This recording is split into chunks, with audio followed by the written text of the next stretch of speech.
So my wife retired in the end of 2025, and I'm the financial guy of the couple. And my big concern was, how much do we have enough that she can retire? She was 58.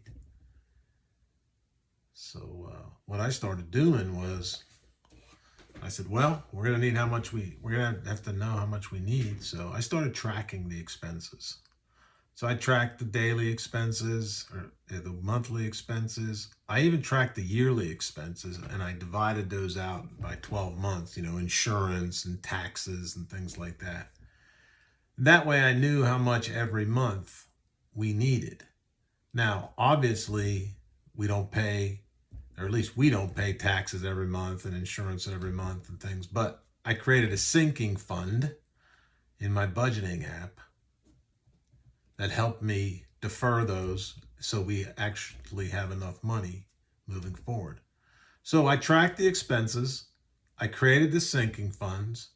I also created a travel budget to do a little traveling, and I divided that over 12 months because I needed that peace of mind. You probably do too. So start tracking your expenses. I used an app. It was a lot easier that way. I had it tied to our accounts, and every time an expense would occur, you categorize it. And then once you categorize it, then you know at the end of every month how much you've spent, exactly how much you've spent, and how much you've taken in too from an income perspective. Because I kept working, or still am working. So I really needed that.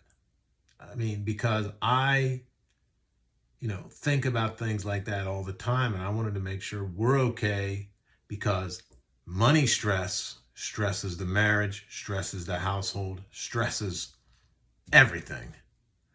So I started tracking, and trust me, it gave me peace of mind, or gives me peace of mind. I still track, by the way. It gives me peace of mind. You need peace of mind.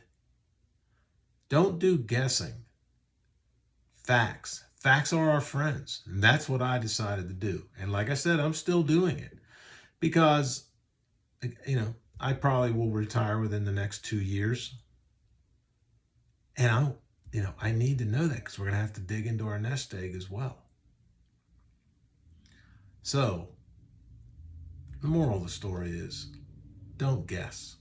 Track your expenses. And I did it for 1 year because this was a plan for a year. You may only have 6 months, but you can get a great idea of how much you need every month based on that. And remember, don't forget about the sinking funds for the yearly, quarterly expenses, travel budget if you have one, maybe even, stick something in there for inflation, or, just do it for your sanity. Don't guess. You might have enough. You might not need as much as you think you need. Knowledge is power. If you want to know what app I used, ask me in the comments. Happy to share that. But facts are your friends, folks. Stay level-headed.